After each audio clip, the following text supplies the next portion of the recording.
La Fondation Semafo a procédé le mardi 4 octobre à l'inauguration de 2 bibliothèques dans les communes rurales de Warkoy et de Yao dans la région de la Boucle du Moun. C'est la commune de Warkoy qui a reçu en premier les invités du jour. À cette occasion, enseignants, élèves et parents d'élèves, autorités administratives et coutumières se sont mobilisés nombreux pour réserver un accueil chaleureux à la délégation.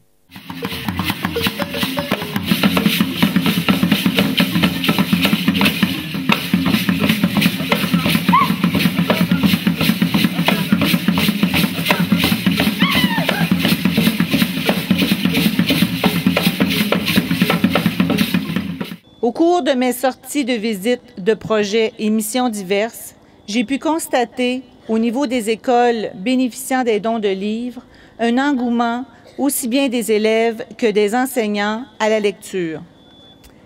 Les ouvrages apportés par la Fondation Semafo sont très variés, embrassant à la fois les domaines de la culture générale, les sciences et techniques, la littérature, le développement personnel et j'en passe. Ces livres octroyés touchent tous les niveaux d'études, du primaire au supérieur, en passant par le niveau secondaire. Un constat que j'ai pu effectuer sur le terrain était l'impossibilité pour de nombreux bénéficiaires de nos dons de livres de créer les conditions d'une meilleure exploitation de tous ces ouvrages distribués. Ainsi, il n'était pas rare de retrouver, conservés dans les cartons d'origine, ces ouvrages des mois ou même des années après leur octroi. Afin de permettre une meilleure exploitation de cette importante documentation, la Fondation Semafo a appuyé, avec l'aide de ses volontaires, la mise en place de bibliothèques exploitables dans les locaux des CEG de Kona, de Bana, de Bagassi, ainsi qu'au lycée de Safané. Cela a consisté à mettre en place pour ces établissements secondaires le mobilier de rangement, les méthodes de classement et de gestion nécessaires pour une exploitation efficiente de la documentation. Pour aller plus loin, la Fondation Semafo a fait un pas de plus avec la construction et l'aménagement de 2 bibliothèques du lycée de Warkoy et du CEG de Yao, dont l'inauguration officielle nous réunit ce matin. Je voudrais donc souhaiter la bienvenue à tous ceux qui ont fait le déplacement de Warkoy, en particulier à la Fondation Semafo.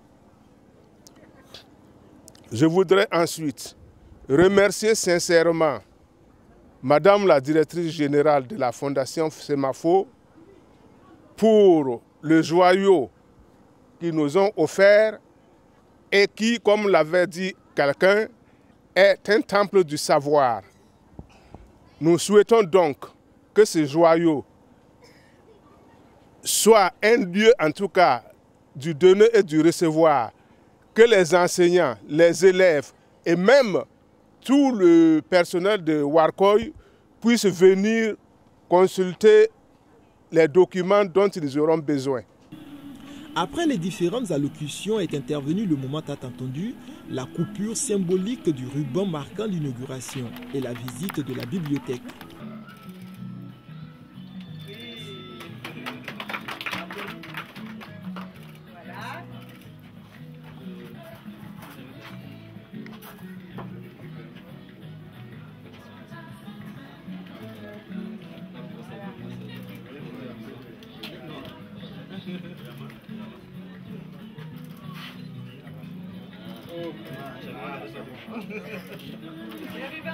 Et je vous remets donc officiellement la clé de ce temple du savoir.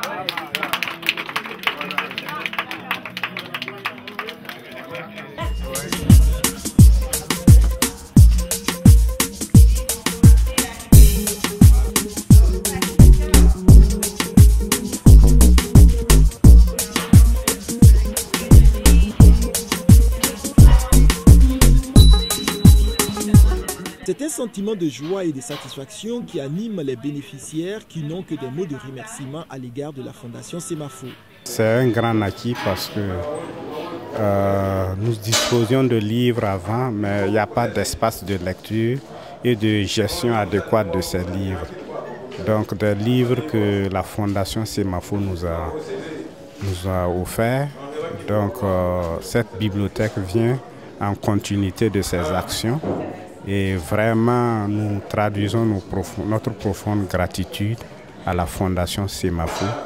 Voilà, pour nous avoir offert ce joyau qui va profiter aux élèves, au corps enseignant et même à d'autres personnes de la localité qui voudraient vraiment lire. Parce que le livre, c'est le savoir. C'est d'abord des sentiments de joie surtout pour nos enfants, pour nos élèves, pour nos enseignants aussi et pour toute la population.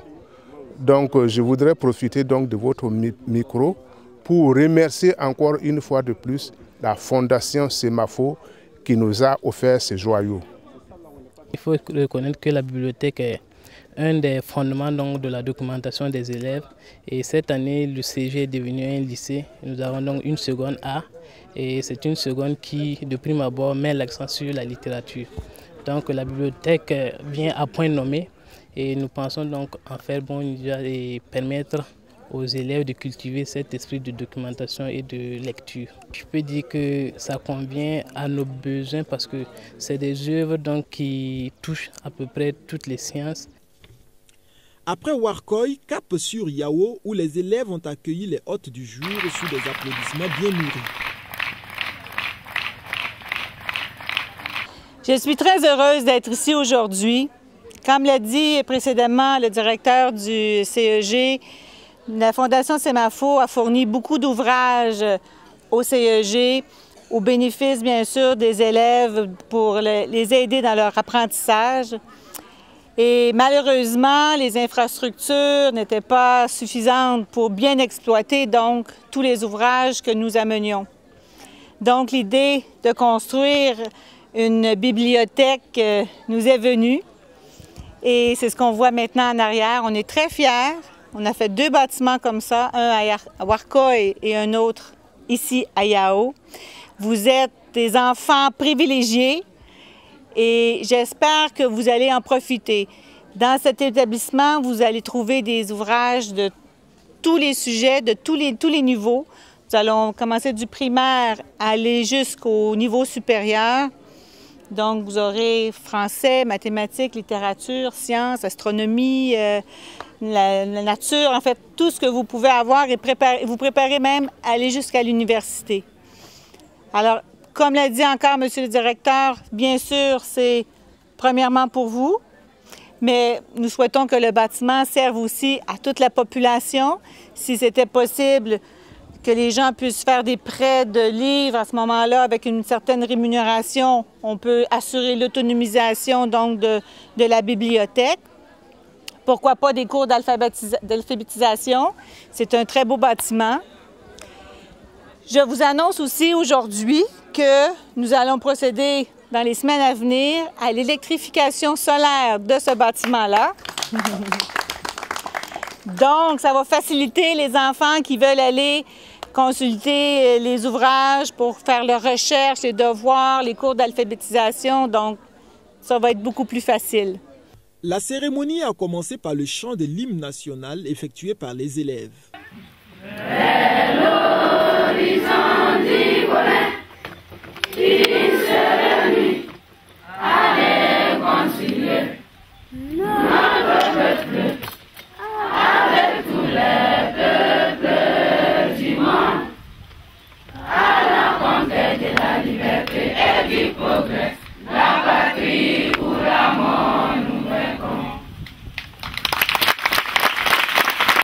Après les salutations d'usage et les messages de bienvenue, la directrice de la Fondation Semafo a procédé à la coupure du ruban, puis à la remise officielle des clés de la bibliothèque au maire de Yao. Je vous remets officiellement les clés, comme a dit bien tout à l'heure, du temple du savoir. Voilà, de Yao. Merci madame la directrice de la Fondation. Voilà ces clés-là.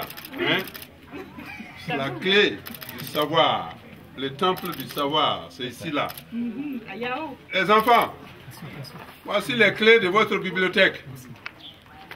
On va ouvrir Vous allez regarder. C'est ici que vous allez faire des recherches. Tout le monde doit participer à la recherche. Lecture, écriture, tout. Voilà. Il faut qu'on ait des astronautes et des infirmiers. Voilà. Hein? Les bénéficiaires donnent ici leurs sentiments. C'est un sentiment de joie, de reconnaissance à l'égard de la Fondation Semafo. Hein? Ça fait depuis 12 ans que nous cherchons une bibliothèque et nous venons de l'avoir. Donc, ça mérite d'être fêté. Je suis très content. Mon cœur même a tremblé de joie au cours du soutien de la Fondation Semafo que vous m'avez apporté. Sincèrement, je vous remercie beaucoup. Je vous demande toujours de rester à notre côté, vraiment pour nous soutenir.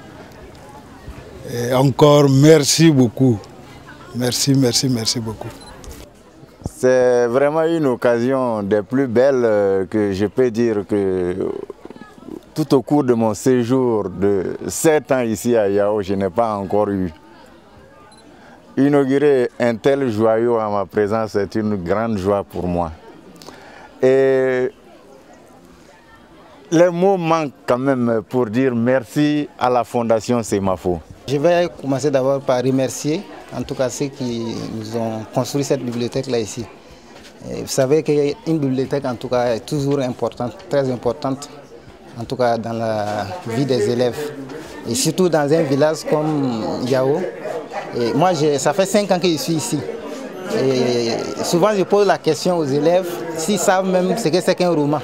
Il y a des élèves ici qui ne savent même pas ce que c'est qu'un roman.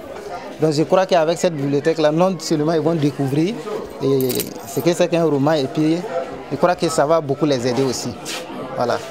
À travers la lecture et puis les documents scientifiques, je pense que cette bibliothèque en tout cas va beaucoup contribuer, en tout cas à améliorer d'abord le français et puis ils vont découvrir beaucoup de choses. La bibliothèque est très importante parce que nous pouvons avoir des choses très importantes dedans. Chaque bibliothèque a coûté la bagatelle de 25 millions de francs CFA. Le bâtiment a une capacité de 60 places assises. Les 2 bibliothèques sont équipées de chaises, de tables et d'ouvrages divers. Ces 2 joyaux contribueront sans doute à cultiver le goût de la lecture aux élèves, à améliorer la prestation des enseignants. Au-delà des acteurs de l'éducation, ces infrastructures serviront incontestablement à toute la population. En fait, on avait beaucoup d'ouvrages qui étaient de niveau du lycée. Et l'année dernière, on avait envoyé beaucoup de dons ici. Il n'y avait aucun endroit pour aménager, pour exploiter donc les ouvrages qu'on emmenait. Alors, le directeur de l'école nous avait demandé à ce moment-là si on pouvait construire une salle ou et on a décidé de construire une bibliothèque complète pour pouvoir bénéficier non seulement au lycée, mais également à toute la population. Saisissant l'occasion de sa présence à ces activités d'inauguration, Mme Chantal Guérin a profité partager un de ses savoir-faire avec les femmes de Wonan. Elle a initié ces dernières au tissage de tapis et de matelas avec des sachets plastiques.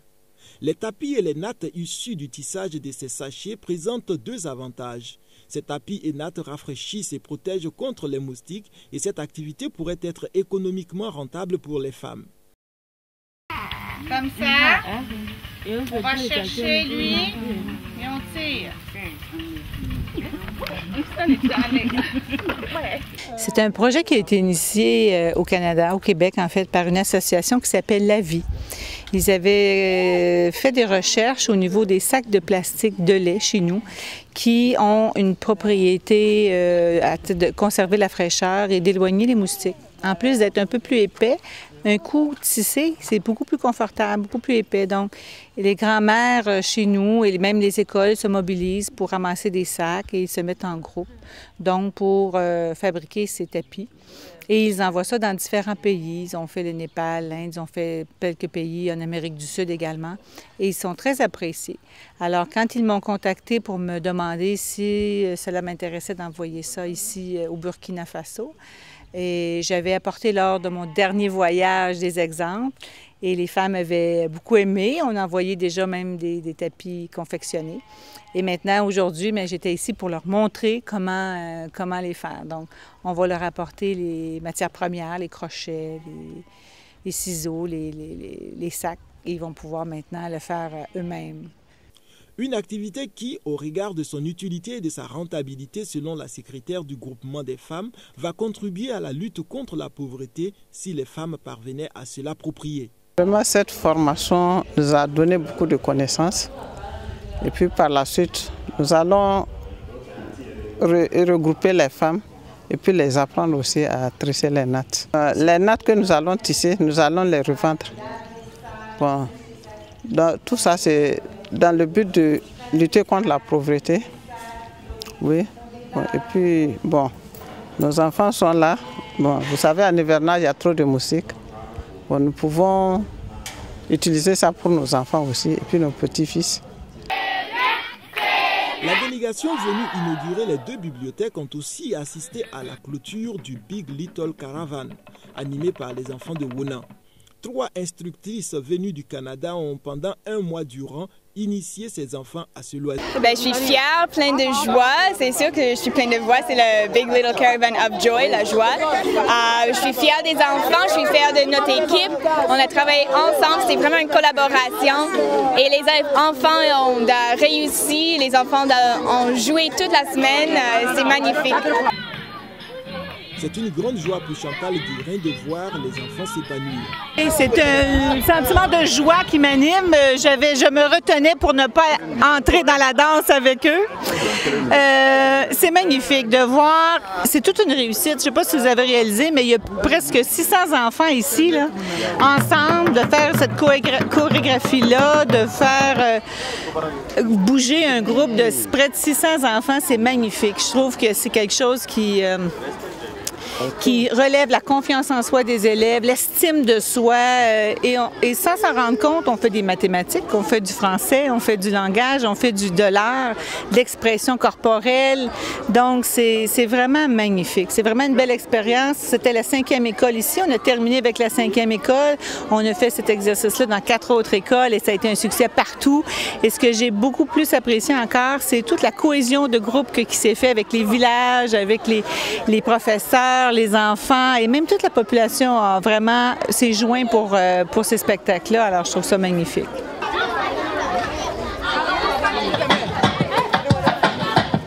Vous êtes prêts pour manger votre gâteau? Oui. Je vous entends pas. Est-ce que vous êtes prêts pour manger votre gâteau? Oui. Alors, les oiseaux? Oui.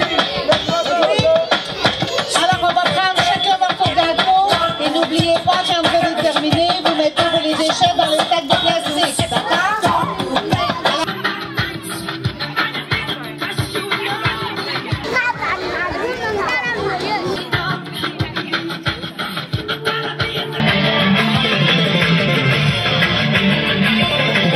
Visiblement, cette initiative est venue ajouter une grande joie dans cette localité où des loisirs de ce genre n'existent quasiment pas. Le souhait ardent donc de la population en général et des enfants en particulier, c'est de voir ce type d'activité se poursuivre pour leur grand bonheur.